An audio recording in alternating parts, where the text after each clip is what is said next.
iman dan ihsan, dan Allah telah menganugerahkan kita taufik, kita dapat beribadah kepada Allah di dalam masjid, di dalam rumah Allah Subhanahu Wa Taala.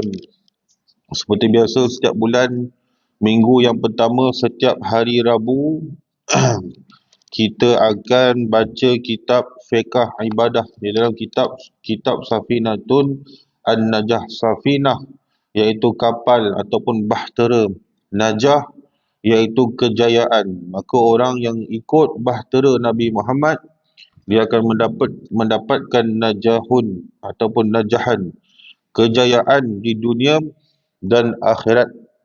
Talabal ilma minal mahdi ilal lahad. Tuntutlah ilmu itu sampai daripada awal lahir kita sampai kepada liang lahat. Maka dalam ilmu syariat itu adalah ilmu yang diwajibkan kita belajar fiqh ibadah.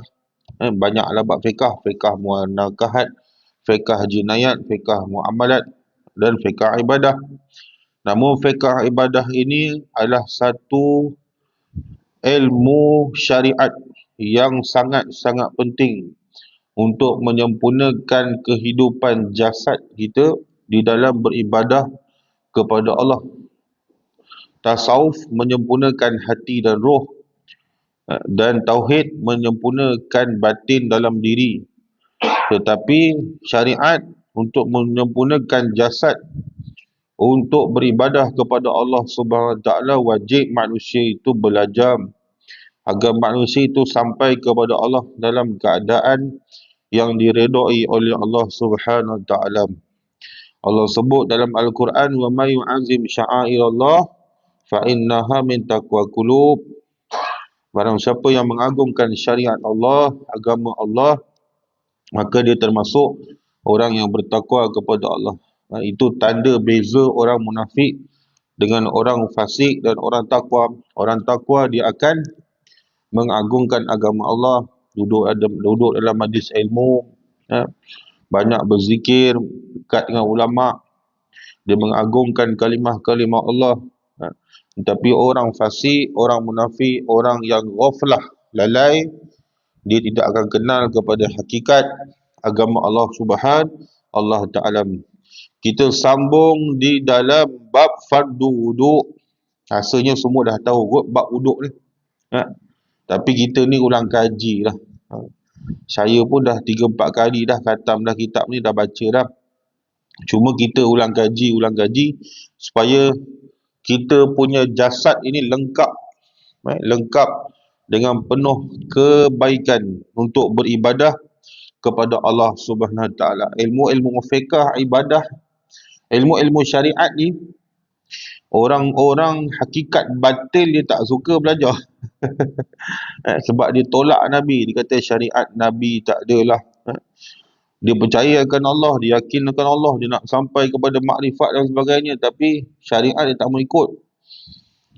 Bab istinja, bab wuduk, bab tayamum dia tak mau tahu, tak mau belajar. Itu masalah kejahilan yang paling besar bagi umat Nabi Muhammad sallallahu alaihi wasallam. Faslun, fasal furudul wudu'i sitah. Fardu wuduk itu ada 6. Awwalun niat. Yang pertama itu niat mengangkat wuduk. Rasa semua tahu kot. Sahaja aku mengangkat hadas kecil kerana Allah Ta'ala dalam bahasa Melayunya. Maka niat itu adalah perkara yang wajib. Perkara, sedangkan mengucap niat itu sunnah. Niat itu wajib. Tapi mengucap akan niat itu sunnah Nabi Muhammad sallallahu alaihi wasallam. Kena faham tu, perbuatan itu wajib. Tetapi ucapan itu adalah sunnah ataupun sunat. Buat dapat pahala, tinggal tidak dapat apa-apa. Kalau wajib, buat dapat pahala, tinggal dapat azab, dapat dosa. Kena faham dalam bab qat'i, bab ketetapan Allah. Maka wuduk mengangkat, wajib manusia itu berniat di dalam mengangkat wuduk. Orang yang tidak ada niat di dalam di dalam sembahyangnya tidak ada niat, dalam wuduknya tidak ada niat, maka tidak sah wuduknya, tidak sah. Bila kata tidak sah ataupun dia mempermainkan niat, dia saja-saja main pun tidak sah. Yang kedua, iaitu ghuslul wajhi, membasuh muka. Basuh muka ni daripada bahagian mana? Hujung rambut depan kita ni sampai kepada bawah ni. Sampai kepada ni. Itu bahagian kepala ke dagu. Cuping kanan ke cuping kiri. Dia wajib basuh tu. Sunnahnya dua tangan kena angkat saja air kena kepada muka, maka ketika itu diwajibkan niat, dan perbuatan niatnya itu sunnah. Angkat, kelilingkan, ratakan air itu. Kali pertama mengangkat uduk, membasuh muka, hukumnya wajib. Kali kedua, kali ketiga hukumnya sunat. Kali keempat boleh jadi makruh, boleh jadi haram. Sebab apa? Membazir air terlampau banyak sangat. Boleh jadi makruh, boleh jadi haram. Dia kena faham tu. Apa makna makruh? Tinggal dapat pahala, buat tak dapat apa-apa. Tapi makruh tu ada dua, makruh tahrim, makruh tanzih. Itu dalam bab lain lah. Dengan sebab itu, perjalanan manusia nak membasuh muka ketika beribadah, diwajibkan dia basuh dengan secara sempurna, kena ratakan dia dengan yakin. Ada orang dia was-was, dia basuh lebih 4 kali. Adakah hukumnya haram kalau dia was-was? Tak jadi haram. Dia tak jadi haram. Kali ketiga tu dia masih was-was lagi, maka dia basuh lagi untuk mendapatkan keyakinan dalam hatinya bahawasanya air itu meratakan pada wajahnya. Maka dia tak jadi kepada haram. Dia tak jadi kepada haram. Boleh jatuh kepada makruh saja. Tapi kalau ikutkan kali pertama tu dah wajib pun dah sempurna dah. Kalau dekat Malaysia ni banyak air, membazir-bazir, bolehlah kot. Kita basuh lebih-lebih tu pun kita lihat pada keadaan. Contoh kalau ada kotoran ke, nak basuh muka lebih tak, ada cat ke, ada pen ke terkena kat muka, bolehlah kita basuh 3, 4 kali, 5, 6 kali, sebab nak bersihkan. Tapi kalau tidak ada sebarang bahan, benda kena pada muka kita ni, sekali pun dah wajib, dah cukup.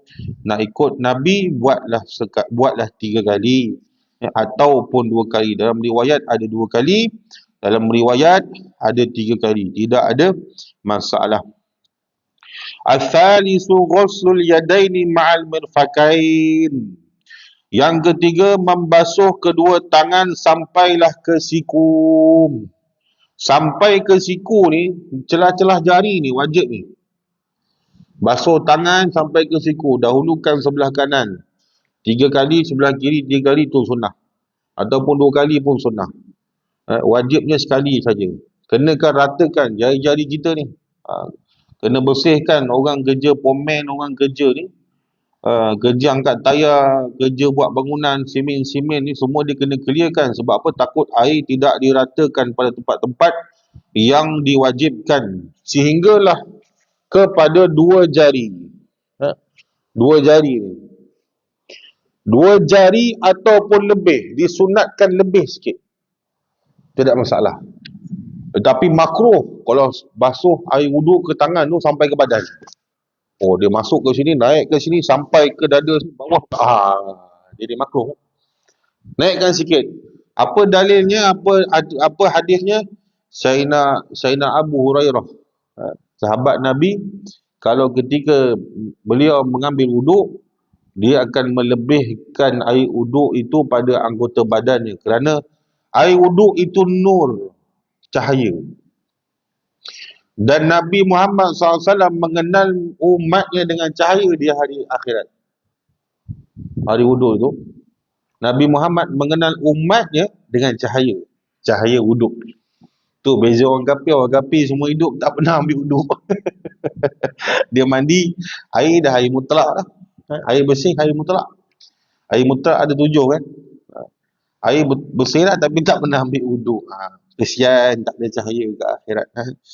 Beruntung kita jadi orang Islam. Kita dikenalkan dengan Nabi dengan air wuduk, cahaya wuduk. Kita selawat Nabi kenal. Kita hidupkan sunnah Nabi kenal. Duduk dalam masjid Nabi kenal. Kita bantu fakir miskin Nabi. Benda yang Nabi suka kita buat. Suapkan orang makan. Pernah kita buat? Oh, isteri kita suapkan. Itu pun masa awal kahwin. Dah tua-tua ni nak suap apa? Ha. Dah tua-tua ni tak ada je suap-suap kan. Ada lah pasangan romantik tu. Berdua-duaan dekat makan, table makan ada. Mungkin ada. Tak aman je lah. Tapi sunnah tu, suapkan makanan kepada fakir miskin. Cubalah buat. Sebelum kita mati tuan-tuan dan puan, kita usaha hidupkan semua sunnah Nabi yang kita mampu. Siapa yang mampu, silakan kahwin 4. Siapa yang mampu, ahlan wa sahlan. Ahlan wa sahlan. Dia ada amanah, dia ada kemampuan, dia ada kudrat. Ahlan wa sahlan, dipersilakan. Tak ada masalah. Tapi kalau tak mampu, haram hukumnya. Boleh menzalimi perempuan, boleh menzalimi isteri. Ramai orang nak kahwin 2, kahwin 3, gaji RM1,500. Gaji RM2,000, tanah tak ada, kereta tak ada. Nak perempuan cantik, itu fitrah manusia, dia nak cantik. Ya, sunnah Nabi. Banyak lagi sunnah Nabi yang kita tak buat. Pakai serban, kayu sugi, kata Nabi Muhammad SAW, kayu sugi. Seandainya sugi ini tidak memberatkan umat aku, nescaya aku akan wajibkan ke atas umatku kayu sugi. Apa kelebihan pakai kayu sugi? Dalam riwayat, syaitan takut orang yang bersugi. Kata ulama, orang yang banyak bersugi, dia akan mati dalam husnul khatimah. Dia akan mudah mengucapkan la ilaha illallah ketika sakaratul maut. Itu kelebihan kayu sugi. Pun kita tak ikut. Oh, kahwin 4 ikut. Ini berkaitan dengan nafsu. Siapa yang menghidupkan sunnah, maka dia akan dekat kepada Nabi. Orang yang selawat, tanda orang cinta, fattabi'uni, dia akan ikut kepada Nabi Muhammad SAW. Maka, sambung. Basuh kedua tangan sampai 2 jari ataupun 4 jari ataupun lebih, tak ada masalah. Cuma jangan berlebihan sampai ke bahu. Boleh jadi kepada makruh, sampai ke bahu, sampai ke atas, boleh jadi kepada makruh. Ar-rabi'u, yang keempat, mashu syai'in minar ru'si, meratakan ataupun meratakan air, mengusap air di sebahagian kepala. Sunnahnya daripada atas ke bawah. Tetapi yang wajibnya macam ni pun cukup dah. Tak ada masalah. Kalau kita Selangor ni jarang-jarang ada air tak ada. Air tak ada krisis air. Ataupun kita lupa nak bayar bil api air. Lupa nak bayar bil api air. Tak ada masalah. Ambil air sikit saja. Pakai cawan ni pun boleh. Tapi tidak boleh mengangkat air itu masuk dalam balik. Tak boleh, tak sah. Dia pakai cawan, ambil sikit, letak kepala. Sekadar dia rasa air itu jatuh kepada kulit kepala, dia rasa. Rata dah tu. Sikit, tak ada masalah. Tak ada masalah. Tak ada masalah. Itu dalam bab wuduk. Yang pertama, wajib. Yang kedua, yang ketiga itu sunnah Nabi Muhammad SAW. Al-khamisu ghusl rijlain ma'al ka'bain.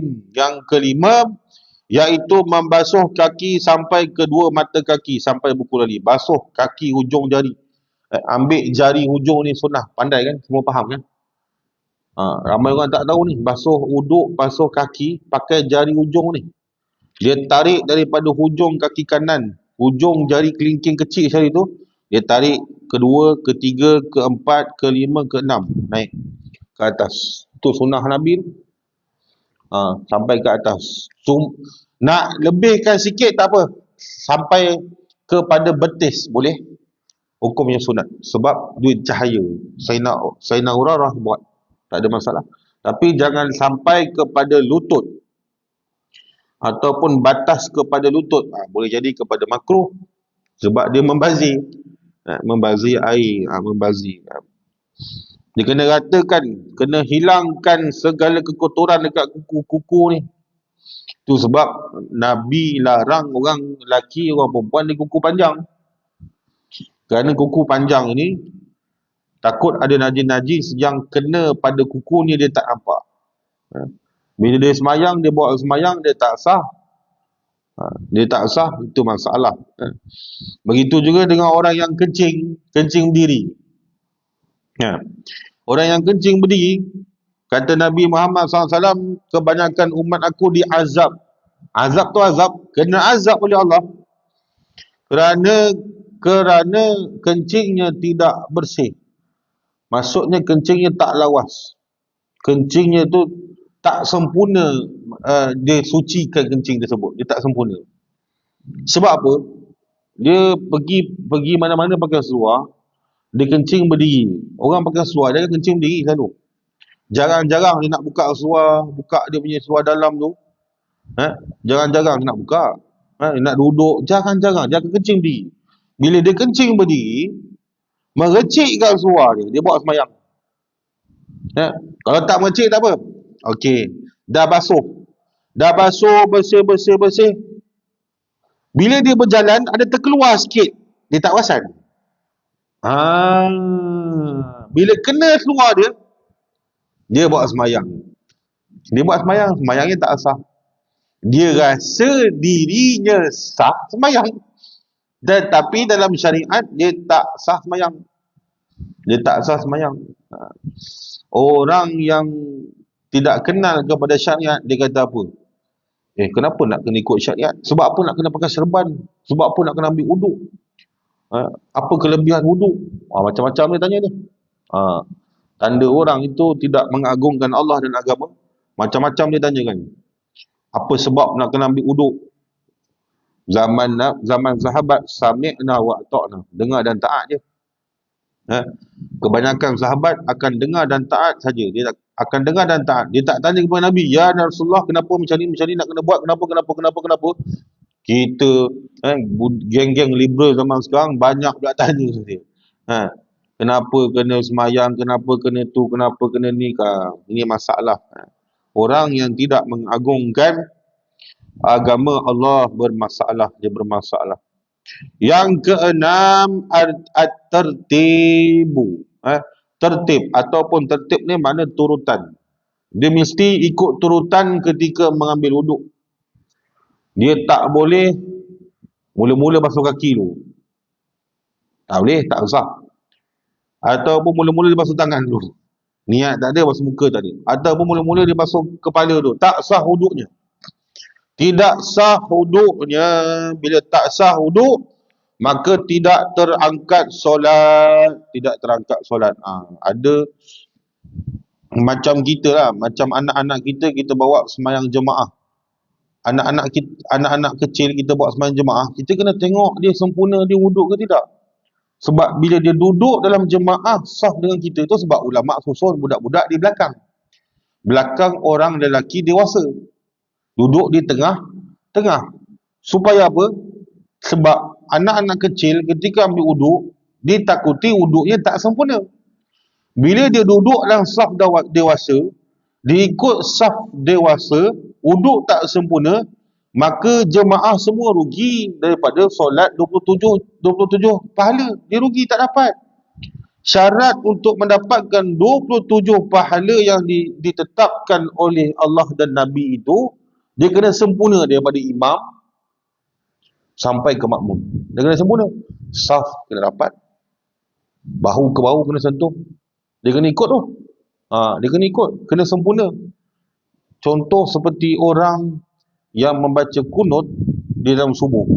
Orang sebelah ni amin slow. Orang sebelah ni amin kadang-kadang ada, kadang-kadang tak ada.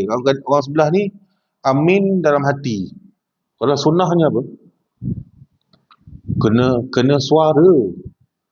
Ketika baca kunut tu, amin, ramai-ramai kena ikut.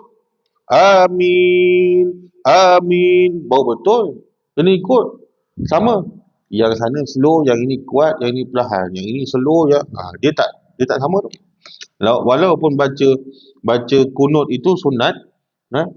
Tetapi nak mendapatkan kesempurnaan pahala 27 pahala yang Allah telah tetapkan di dalam solat fardu itu memerlukan sunnah Nabi yang sempurna dan syariat yang sempurna. Itu sebab budak-budak tengok anak kita ambil uduk, ajar dia ambil uduk.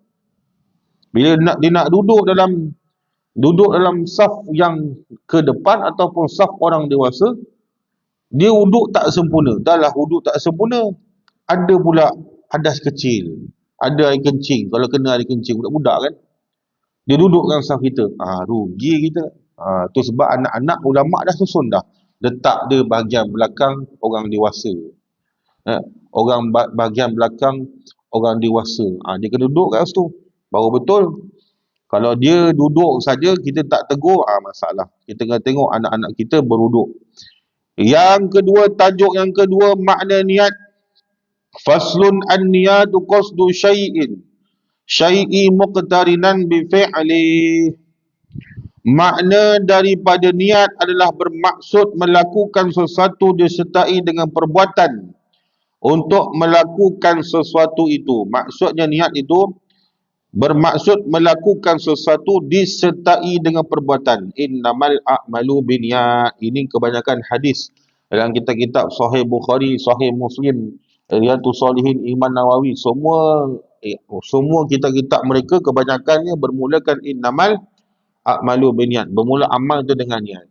Kenapa bermula amal dengan niat? Kerana jasad ini adalah satu anggota badan yang zahir. Bila tidak ada niat itu menghubungkan roh. Niat itu menghubungkan dengan Allah Ta'ala. Niat itu menghubungkan kita dengan jiwa kita, dengan ikhlas kita. Bila kita niat dengan betul, dengan cara yang betul, niat yang tepat dalam hal-hal sembahyang, ambil wuduk, maka dia berhubung betul. Ada sebahagian awliya Allah, dia niat saja ambil wuduk menangis. Sahaja aku mengangkat hadas kecil kerana Allah. Dia sebut kerana Allah tu dia menangis. Sebab apa? Dia nak menghadap Allah tu, dia rasa agung. Dia rasa agung kepada Allah Subhanahu Wa Taala. Begitu juga ada sebahagian awliya Allah, dia tengah makan menangis. Dia nak makan tu dia menangis. Dia nampak rasa syukurnya kepada Allah. Begitu juga dengan kita. Dalam bab niat kena betul. Dalam tasawuf, dalam tasawuf ibadah, dia kena berjalan di atas niat dia. Contoh, dia ambil uduk daripada rumah, sahaja aku mengangkat hadas kecil kerana Allah Ta'ala, kerana Allah Ta'ala. Lepas saja ambil uduk, jangan tengok Netflix, jangan tengok TikTok, kerana Allah Ta'ala. Jalan terus ke masjid, diam, senyap, jangan cakap apa dah. Itu adab dengan Allah. Jaga niat dia betul-betul. Bila masuk solat, dia angkat saja takbir, Allahu Akbar. Kan rasa lain. Dia rasa apa? Dia rasa keagungan dengan Allah. Sebab apa? Dia jaga niatnya. Tu awliya Allah, dia jaga niatnya. Dia nak pergi ke masjid tu, dia senyap. Dia tak tengok telefon tuan-tuan. Kalau dia tengok pun ceramah. Dia tengok hal-hal yang diredai Allah. Dia tak tengok TikTok joget. Dia tak tengok orang jual rezet. Dia tak tengok hal-hal yang tak manfaat. Dia jaga niatnya. Itu kelebihan awliya Allah. Sebahagian awliya Allah, wali-wali Allah. Wali ni apa? Orang yang diberikan pertolongan dan orang yang menolong agama Allah. Wali. Wala khaufun alaihim walahum yahzanun. Sebahagian wali-wali Allah, dalam keadaan dia tidur, masih dia jaga niatnya. Macam mana tu Ustaz? Sebelum dia tidur, dia niat, aku tidur kerana Allah Ta'ala. Ada seorang ulama di Hadramaut Yaman, dia mengarangkan kitab 1000 niat. Niat makan, niat tidur, niat berjimak, niat kahwin, semua niat tu dia jaga niat dia. Orang zaman ni tak jaga niat.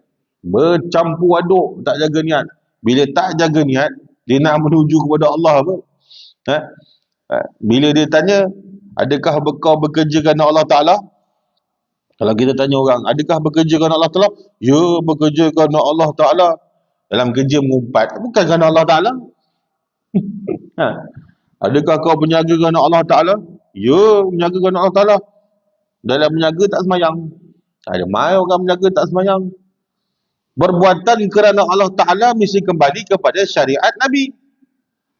Tauhid Nabi, tasawuf Nabi. Begitu juga dengan perbuatan kita di dalam niat. Niat kena jaga. Niat ini menghubungkan kita dengan roh. Menghubungkan kita dengan jiwa kita. Orang tak niat, apa dia rasa? Kita nak berkahwin dengan isteri kita, kita akan niat, aku berkahwin kerana Allah Ta'ala, nak jaga dia kerana Allah Ta'ala, nak bagi dia makan kerana Allah Ta'ala. Tu baru betul. Dia jaga niat dia. Tapi kalau kahwin kerana nafsu, kalau kahwin kerana hal-hal dunia, kalau kahwin dalam hal-hal yang tidak redha, niat yang tidak baik, adakah dia bahagia? Dia bahagia. Tadi saya dapat telefon minta pergi ke Perak. Katanya kena ada gangguan sihir. Suaminya dah 70 tahun. Isterinya baru umur 30. Muda tak? Muda. Suaminya kena alam rumah. Kena alam rumah duduk pondok. Suaminya orang kaya. Suaminya telefon saya minta tolong Ustaz. Ke chat tu ada sihir ke apa ke, tak ada sihir kan. Dia kena alam rumah, nak tengok anak tak boleh. Siap kena buat report palsu, report polis palsu semua. Sampai macam tu bini dia halau dia. Sebab apa yang tu? Bini nampak harta. Bini nampak harta. Bini nampak rumah. Bini nampak kehidupan dunia. Tu masalah. Orang kahwin bila dia nampak, dia tak nampak Allah. Dia tak nampak Allah, tujuan dia tak nampak Allah. Susah. Dia tak nampak Allah, dia tak nampak redha Allah, dia takkan seiring. Tu sebab kalau orang rumah kita bertengkar dengan kita, bergaduh, ada masalah, itu tengok tujuan kita hidup ni kerana apa? Betul ke kerana Allah? Tujuan perkahwinan ni betul kerana Allah? Suami pergi masjid, isteri tak pergi masjid. Perempuan tak wajib pergi masjid, tapi perempuan wajib duduk di dalam majlis ilmu. Wajib dia duduk majlis ilmu. Jadi bila kita balik ke rumah, kita dapat ilmu, isteri kita dapat apa? Kalau tak dapat ilmu, dia dapat Netflix, dia dapat Astro, dia dapatlah masakan-masakan yang dia buat tu. Tu perbezaan. Dia takkan faham perjalanan kita. Tu isteri dan suami dia kena seiring. Perjalanan menuju kepada Allah tu, belajar sama-sama, cari redha Allah sama-sama, baru dia jumpa kebahagiaan dunia akhirat. Tapi kalau suami ke kanan, isteri ke kiri, tu masalah. Dia tak faham. Dia tak faham agama, masih lawan suami, masih tak faham agama, tu masalah. Dan kata pengarang kitab wa mahallu hal qalbu wat talaffuzu biha sunnah. Dan tempat untuk berniat itu adalah di dalam hati. Niat tak boleh pakai akal. Niat tak boleh pakai akal, tak boleh, dia mesti pada hati. Tanda Allah cinta kepada seseorang tu lihat pada diri kita. Tanda Allah kasih kepada seseorang, tandalah saya bagi. Tanda dia, hati dia banyak niat benda yang baik-baik. Dia banyak, Allah datangkan niat yang baik-baik. Nak semayang jemaah tu niat lah tu. Nak puasa, nak redha Allah, nak husnul khatimah, tu niat lah tu Allah bagi. Kita ni takkan mampu sampai kepada masjid melainkan dengan izin Allah. Begitu juga niat yang ada di dalam hati kita. Takkan mampu lintasan-lintasan hati tu sampai ke dalam hati kita kecuali dengan izin Allah. Kita takkan mampu memikirkan perkara-perkara yang Allah redha kecuali dengan izin Allah. Dia akan datang niat yang baik-baik, tanda Allah kasih kepada seseorang. Niat itu tempatnya di hati. Dan sedang mengucapkan niat adalah sunnah. Mengucapkan niat sunnah dalam wuduk, niat adalah ketika akan mula membasuh muka. Sedang makna tertib adalah tidak mendahulukan anggota badan yang seharusnya diakhiri dari anggota badan yang lain. Jadi bab wuduk lah tertib, kita kena ikut. Bab tertib kita kena ikut. Tertib dalam solat itu dalam bab syariat. Tertib dalam zikir, tertib dalam membelajar ilmu tauhid, dia kena belajar sifat 20 dulu. Dia kena belajar dulu sifat nubuat, makhlukat. Dia kena belajar bab apa ni, tauhid yang asas dulu. Nak sampai yang tinggi-tinggi, dia kena ikut tertib. Begitu juga dalam kita berwuduk. Kita kena ikut tertib di dalam berwuduk. Bermula dengan niat, yang kedua muka, kedua tangan, yang ketiga tangan, yang keempat kepala, yang kelima kaki, yang keenam tertib. Begitulah tertib. Begitu juga dengan tasawuf. Orang yang nak hati dia disentuh oleh Allah, dia kena ada tertib. Apa tertib tu? Tertib dia apa? Kalau kita nak berzikir, macam mana nak rasa? Nurun ma'rifah la yumkin yadkhulu ila qalbun mahjub. Cahaya makrifat dia tidak akan mungkin masuk ke dalam hati yang terhijab. Dia kena kenal hijab dia, keluarkan tu tertib dia. Kosongkan hati dia daripada hijab-hijab dunia, makhluk, baru dia zikir sedap. Tu tertib dalam tasawuf. Tapi kalau orang tak ada tertib, dia main langgar je zikir. La ilaha illallah, tak rasa. La ilaha illallah, la ilaha illallah, Allah, Allah, Allah, Allah, Allah. Gerak badan je. Tapi hati dia rasa. Tu dalam solat kita rasa tak rindu dengan Allah. Dalam zikir kita ada rasa tak? Sebab kehidupan kita tidak ada tertib. Dalam syariat ada tertibnya. Tertib dalam fiqh ibadah. Dia kena faham bab niat dalam bab solat, rukun solat. Takbiratul ihram tertib. Batu baca Al-Fatihah. Dia kena faham tertib dalam bab solat. Kalau tertib dalam bab puasa, niat kena wajib pada malam hari. Kan tertib tu Allah susun. Tetapi dalam bab tauhid pun tertib juga. Belajar asas dulu. Sifat wajib bagi Allah, sifat mustahil bagi Allah. Ini orang zaman sekarang nak terus sampai kepada zat Allah. Gila. Gila nak sampai zat Allah. Banyak orang kata Allah berada dalam hati. Dia mengambil hadis kursi. Golongan-golongan tasawuf yang batil ni, dia mengambil hadis kursi, dia kata Allah itu berada di dalam qalbun mukmin. Kan masalah tu.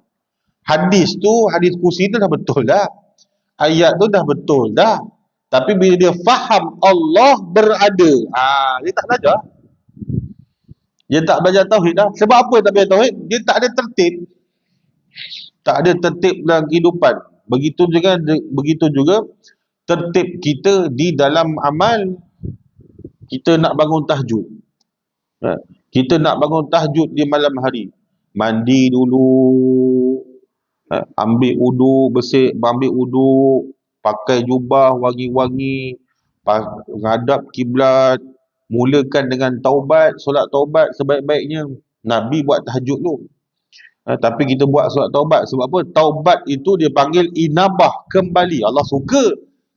Innallaha ghafurur rahim, innallaha yuhibbut tawwabin. Allah tu sangat suka orang yang suka bertaubat. Kita dengan Allah kena ada tertib hadap. Taubat dulu 2 rakaat, solat taubat nasuha. Bangun 2 rakaat, minta kepada Allah. Dan lepas tu baru kita buat tahajud 2 ke ataupun 2 buat 8 ke, tak mampu buatlah 2. Dan kemudian tu berzikir, istighfar. Macam mana Allah nak sentuh hati kita, kena ada tertib. Nak sampai kepada takwa, nak sampai kepada takwa kena ada syariat, kena ada faham makna-makna tarbiyah. Dia kena duduk dalam tarbiyah, baru sempurna tarbiyah takwanya. Orang zaman sekarang semua pakai langgar. Tu lawan ulama. Ulama dia lawannya.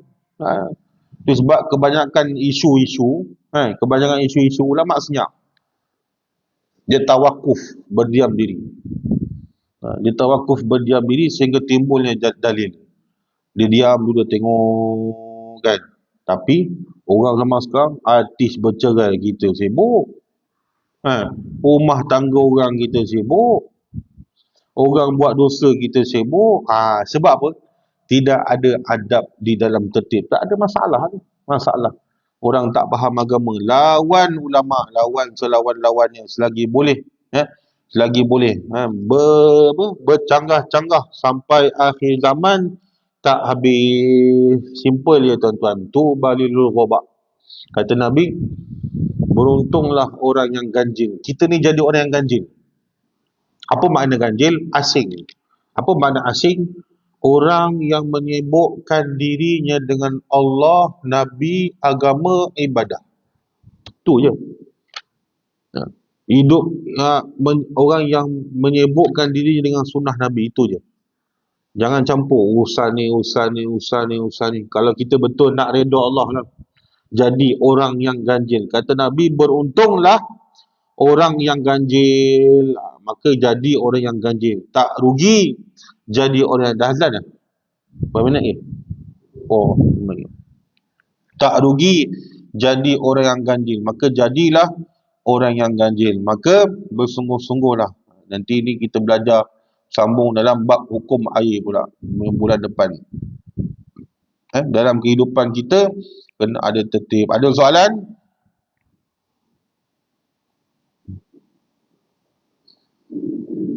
Kita sambung nanti 5 minit. Siapa ada soalan silakan. Lepas azan ni kita sambung 5 minit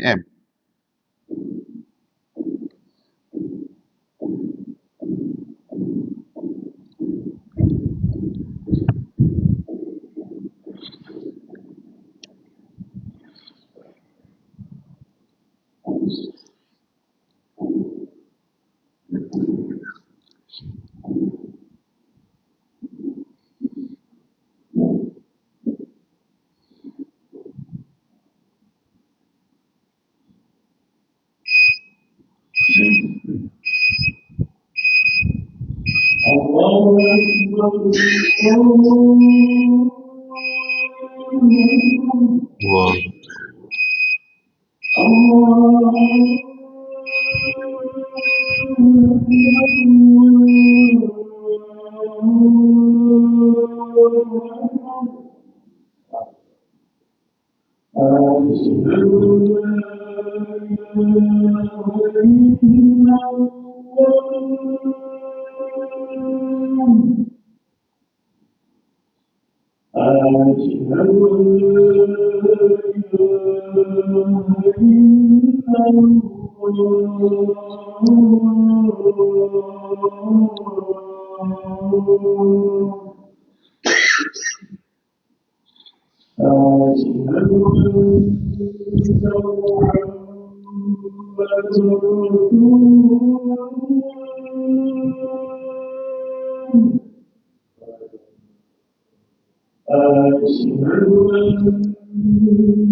Ada soalan? Ya, Ya. Macam mana kalau kita nak membersihkan hati jiwa kita dengan tempat rumah apa yang tinggi ni, sebab dia selalu dia boleh merosakkan kita punya amalan. Kita pernah tanya macam mana cara yang bukan dipahami lah, pencerahan macam mana jadi kalau kita sebab apa yang sebab dia macam kecil Ya, ya. dah buat lah pergi masjid pergi rumah maaf kan, tapi apa yang kita dapat yang berbeza. Ya. Sebab tu kita buat Ya. Soalan jemaah, bagaimana kita nak membersihkan hati daripada penyakit mazlumah agar ibadah kita tak rosak. Dalam hal perkara mazmumah, apa makna mazmumah? Yang kotor, yang keji, ataupun hal-hal yang batil yang ada di dalam hati. Bila manusia itu nak bersihkan hati dia, yang pertama dia kena ada mursyid, guru. Guru tasawuf kena bawa dia kepada alam kerohanian. Dia kena ada guru. Sebab kita tak boleh beramal dengan akal. Zikir kena guna akal, tak boleh. Dengan nafsu, tak boleh. Dia tak boleh. Dia mesti kena ada mursyid. Apa makna mursyid? Mim. Mim itu tempat. Contoh ni kan masjid. Kenapa dia panggil masjid? Sebab depan huruf mim, depan masjid tu huruf dia mim. Begitu juga dengan surau. Surau bahasa Melayu. Kalau bahasa Arab dia musola. Huruf mim juga. Kalau kita pergi Mekah, huruf mim juga Mekah. Kalau kita pergi Madinah, mim juga Madinah. Tapi mursyid. Apa makna mursyid? Mim. Tempat. Tempat mengambil petunjuk. Dia kena ada guru mursyid. Kena ada guru mursyid, ajarkan dia kaedah zikir. Jangan sombong. Ini jangan sombong. Tolong cari guru. Sebab kita nak kembalikan amal kita kepada hakikat.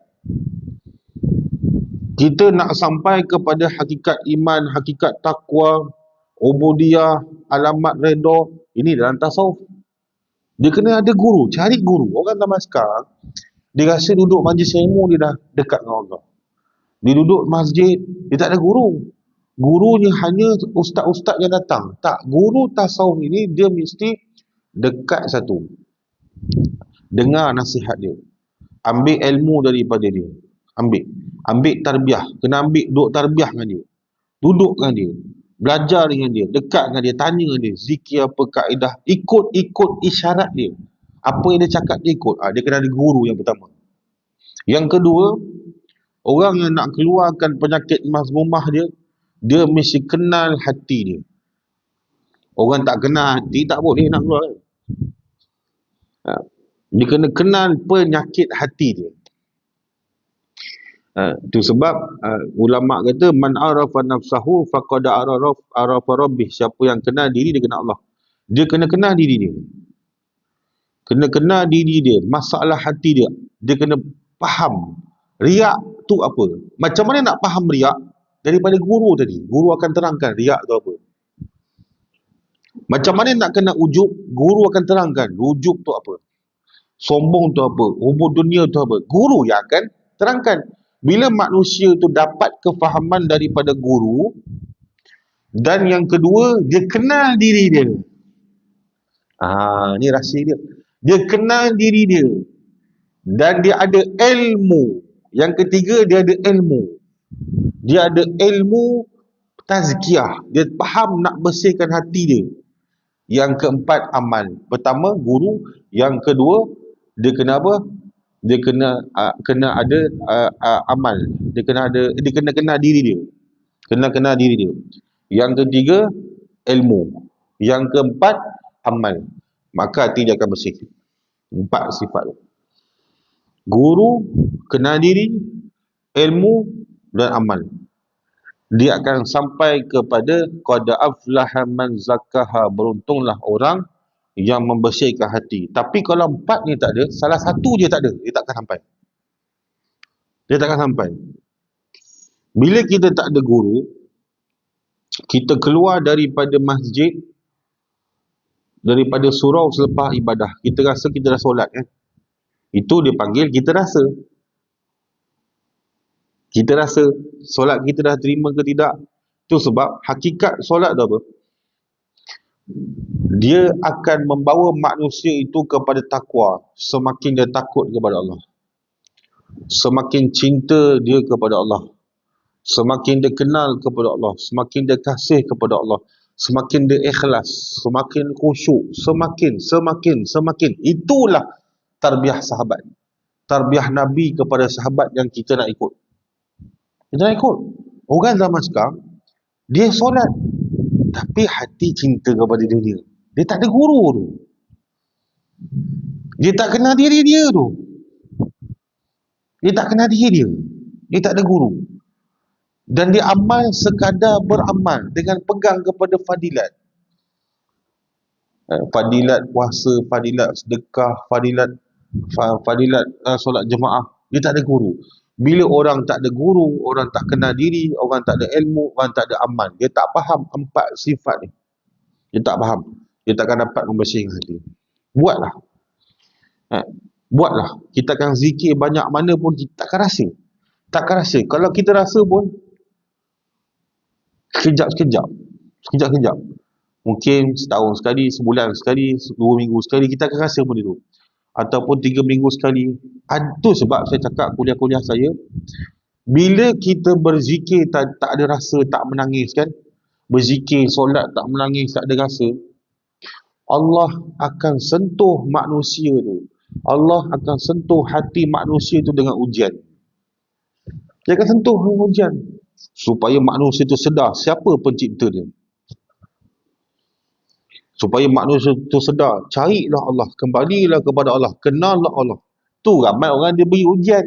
Itu pun kalau dia kembali kepada Allah. Ramai orang diberi ujian, ujian kematian, ujian musibah, ujian miskin, dia tak kembali kepada Allah. Dia biarkan hidup dia macam tu. Dia biarkan.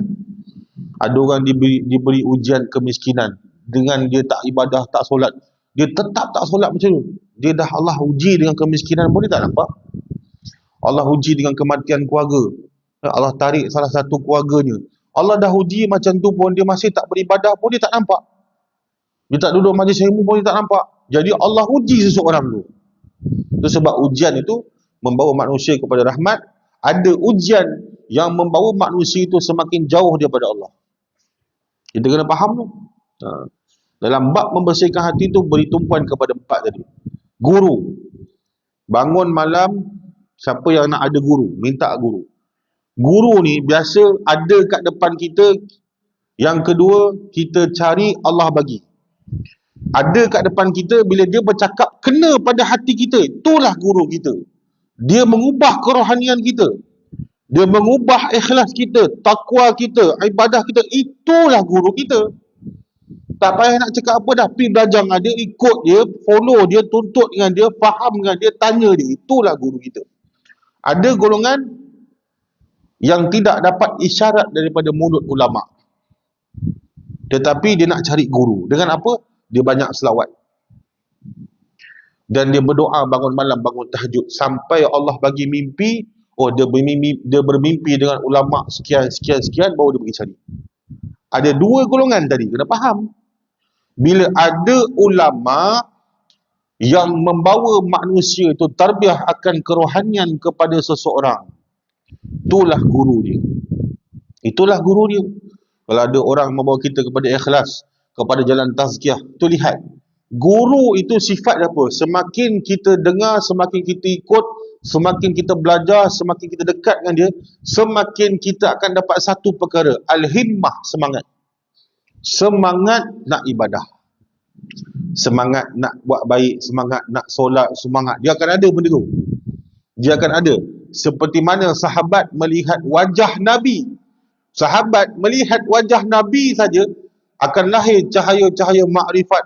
Dia akan tambah keyakinan kepada Allah. Dia akan bertambah dekat kepada Allah. Dia semakin kuat. Begitu juga ulama. Bila ulama bagi nasihat pada kita, yang membawa kita kepada tarbiyah, itulah guru kita. Tapi orang tak nampak. Lepas ulama tu balik, dia pun balik. Macam tu je. Tapi orang zaman sekarang ni tak faham. Dia kena dekat dengan guru tu. Fahamkan makna tarbiyah, taubat. Itu dalam bab tasawuf. Guru ni ada guru tasawuf, ada guru akidah, ada guru syariat. Nak dapat satu guru yang ilmunya zahir dan batin komplit di akhir zaman ni susah. Susah. Sebab apa? Manusia ni akhir zaman bermacam-macam penyakit berbanding zaman-zaman dahulu. Macam-macam penyakit. Kalau kita ada sakit kalau kita ada kencing manis, kita akan jumpa orang doktor yang bedah kita, yang selesaikan kita masalah kita bab kencing manis. Tetapi orang bedah ini, dia datang dalam keadaan dia liberal, dia nak lawan ulama, dia datang dalam keadaan cinta kepada dunia, dia datang dalam keadaan dosa, dia datang dalam bermacam-macam. Itu sebab kalau perhati betul-betul kat Malaysia ni, ulama, berbagai ulama, ada lembut, ada keras, ada baik, ada tegas, ada macam-macam. Ada orang ni, orang macam ni, kita pilih je, ikut je. Yang boleh membawa kita kepada kerohanian, ikut. Kalau dia ajar bab syariat, kita faham syariat, kita boleh beramal, ikut. Dia ajar kita bab tauhid, kita boleh faham, kita ni ikut. Itulah untuk mendapatkan guru kena bersungguh-sungguh, dengan bersungguh-sungguh, tuan-tuan. Kita nak berguru, tuan-tuan, kena ada adab. Tak boleh duduk macam ni, tuan-tuan. Itu saya cakap. Perbezaan pelajar dengan murid itu tidak sama. Pelajar ini tulab, talib, penuntut ilmu, orang awam. Macam ni lah. Dia duduk santai, duduk santai dengar. Ni dia panggil talibun ataupun tulab, pelajar, orang yang menuntut ilmu. Tapi kalau murid, apa makna murid? Al-murad, orang yang berkehendak kepada Allah, benar-benar dia nak kepada Allah. Dia takkan duduk macam ni, tuan-tuan. Pernah ajak Syekh Nuruddin datang sini, Syekh Nuruddin Al-Bajari. Pernah ajak. Cubalah bawa Syekh Nuruddin Al-Bajari datang sini. Syekh Nuruddin ni kan, kalau tak kena pada mata dia, dia tengok kata main telefon, dia tengok kan macam ni, dia tegur. Silap-silap dia tutup buku, dia balik je. Kita pelajar ke murid? Tanya diri kita. Kalau pelajar, santai macam ni lah. Tapi kalau murid, dia datang kepada gurunya, dia betul-betul nakkan tarbiyah. Pertama, dia betul-betul nakkan wajah Allah. Yang ketiga, dia nakkan sir. Tu sifat murid.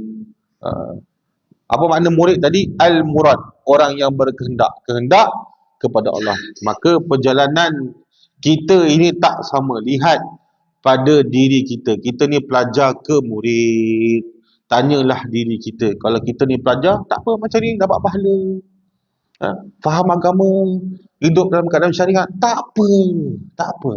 Jangan kata pelajar ni masuk neraka, tak boleh. Oh, murid ni dekat dengan Allah, tak boleh. Kita tak boleh bezakan macam tu. Kita kena sama, kena adil. Pelajar tetap hamba Allah, murid tetap hamba Allah, tetap sama-sama orang yang nak menuju kepada Allah. Tapi darajatnya tak sama. Murid orang sampai kepada hakikat, pelajar belum tentu dia sampai. Belum tentu dia sampai. Kena faham baik-baik. Wallahu a'lam. Semoga Allah mempermudahkan urusan kita. Allahumma jama'na fi yaumil qiyamah ma'a Nabi Muhammad SAW minal syuhada minal anbiya fi jannatin na'im. Rabbana atina fid dunya hasanah wa fil akhirati hasanah wa qina adzabannar. Subhana rabbika rabbil izzati amma yasifun. Wassalamu ala al mursalin walhamdulillahi rabbil alamin. Wallahu minkum.